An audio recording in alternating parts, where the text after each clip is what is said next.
8 लाइनें, एक कौवा और बस थोड़ी सी बर्फ की धूल। सोचिए, बस इतनी सी चीजें आखिर कैसे एक पूरे दिन को बर्बाद होने से बचा सकती हैं।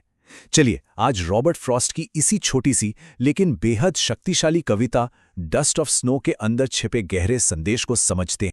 इस कविता में आगे बढ़ने से पहले एक पल के लिए सोचते हैं, क्या कभी ऐसा हुआ है कि दिन एकदम बुरा जा रहा हो, मूड पूरी तरह से ऑफ हो और फिर अचानक एक छोटी सी बिल्कुल अनएक्सपेक्टेड चीज ने सब कुछ बदल दिया हो? बस यही एहसास, यही फीलिंग इस कविता के बिल्कुल सेंटर में है। तो ये हैं वो 8 लाइनें जो एक पूरी कहानी कहती हैं। एक खराब दिन, एक पछतावा और फिर अचानक एक कौवा, एक हेमलॉक का पेड़ और बर्फ की धूल, और इन सब से दिन बच जाता है। लेकिन आखिर कैसे? क्या राज है इस जादुई पल के पीछे? चलिए इसी का पता लगाते हैं। अच्छा, तो इस बदलाव को ठीक से समझने के लिए पहले ये जानना जरूरी है कि कवि का दिन शुरू कैसे हुआ था। और शुरुआत अफसोस से भरी हुई थी। कविता की जो आखिरी लाइन है ना, उसमें एक शब्द आता है रूड। इसका मतलब सिर्फ पछताना नहीं होता, बल्कि किसी चीज को लेकर एक गहरा खेद, एक अफसोस महसूस करना है। तो इससे ये बिल्कुल साफ हो जाता है कि कवि यानी जो स्पीकर हैं, वो अपने दिन का एक हिस्सा पहले ही इस भारी बोझ के नीचे गंवा चुके थे। मूड बिल्कुल खराब था। और बस यहीं पर कविता एक बहुत ही दिलचस्प मोड़ लेती है, क्योंकि इस बुरे मूड को ठीक करने के लिए फ्रॉस्ट किसी खूबसूरत चीज का इस्तेमाल नहीं करते, बिल्कुल नहीं, बल्कि वो कुछ ऐसा चुनते हैं जिसे आमतौर पर अशुभ माना जाता है। कविताओं में अक्सर कोयल या बुलबुल जैसे सुंदर पक्षियों की बात होती है ना? तो फिर रॉबर्ट फ्रॉस्ट ने एक कौवे को ही क्यों चुना, एक ऐसा पक्षी जिसे शायद ही कभी खूबसूरती से जोड़ा जाता हो? देखिए, कौवे को अक्सर अशुभ माना जाता है। इसे दुख से जोड़ा जाता है, यहां तक कि मौत से भी। ये वो पक्षी बिल्कुल नहीं है जिसके बारे में कवि लोग आम तौर पर लिखते हैं। तो साफ है कि फ्रॉस्ट यहां जानबूझकर एक अंधेरी, एक नेगेटिव इमेज बना रहे हैं। और ये जो निराशा वाला माहौल है ना, ये यहीं नहीं रुकता। फ्रॉस्ट चाहते तो किसी देवदार, ओक या मेपल जैसे शानदार पेड़ को भी चुन सकते थे, लेकिन उन्होंने चुना एक हेमलॉक का पेड़। आखिर क्यों? यहां सबसे जरूरी बात यह है कि हेमलॉक सिर्फ एक साधारण पेड़ नहीं है, ये एक जहरीला पेड़ है। इसका जहर बहुत बहुत ही ज्यादा घातक होता है।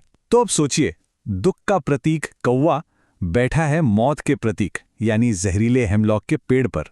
सीन काफी डिप्रेसिंग लग रहा है ना? लेकिन ठीक इसी अंधेरे और निराशा के बीच कविता में आता है एक अनएक्सपेक्टेड ट्विस्ट, एक ऐसा पल जो सब कुछ पलट कर रख देता है। और वो ट्विस्ट क्या है? बस इतना सा, बर्फ की धूल। सोचिए, कोई बड़ी घटना नहीं, कोई तूफान नहीं, बस बर्फ के कुछ हल्के से कण जो कौवे के हिलने से कवि पर आ गिरते हैं। कितना सिंपल, कितना छोटा सा मोमेंट है ये। और बस यही वो पल है, नेचर की एक छोटी सी साधारण सी हरकत, और कवि का पूरा नजरिया, पूरा आउटलुक ही बदल जाता है।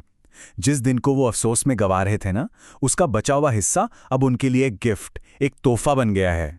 तो साफ है कि इस मामूली सी घटना के पीछे एक बहुत बहुत बड़ा मतलब छिपा हुआ है। फ्रॉस्ट हमें नेचर और हमारे अपने मन के बारे में कुछ गहरा समझाने की कोशिश कर रहे हैं। एक्चुअली फ्रॉस्ट ने खुद अपनी कविता के बारे में कुछ ऐसा कहा था जो यहां बिल्कुल फिट बैठता है। उन्होंने कहा, हमेशा हमेशा एक बड़ा महत्व, एक छोटी सी चीज एक बड़ी चीज को छूती है। यहां पर बर्फ की धूल का गिरना वो छोटी चीज है, और कवि के दिल का बदलना और दिन का बच जाना वो बड़ी चीज। और सच कहूं तो यही इस कविता की असली खूबसूरती है। फ्रॉस्ट हमें दिखाते हैं कि जो चीजें ट्रेडिशनली नेगेटिव या अशुभ मानी जाती हैं, जैसे कौवा और हिमलॉक, वो भी बिल्कुल अनएक्सपेक्टेडली खुशी और उम्मीद का जरिया बन सकती हैं। सुंदरता, पॉजिटिविटी वो कहीं भी मिल सकती है, बस हमें उसे देखने की जरूरत है। तो आखिर में ये 8 लाइन की कविता हमें सिखाती क्या है? इससे हम अपने जीवन के लिए क्या सीख ले सकते हैं? ये कविता एक याद दिलाती है कि हम अपने आसपास की छोटी छोटी चीजों पर ध्यान दें। किसी बच्चे की मुस्कान हो, एक अच्छी चाय का कप हो, या बस हवा का एक झोंका। यही हैं वो छोटे छोटे डस्ट ऑफ स्नो वाले पल जो एक बुरे से बुरे दिन को भी अच्छा बना सकते हैं। अब सवाल बस ये है कि जिंदगी में अगला ऐसा छोटा सा सब कुछ बदल देने वाला पल कब और कहां मिलेगा?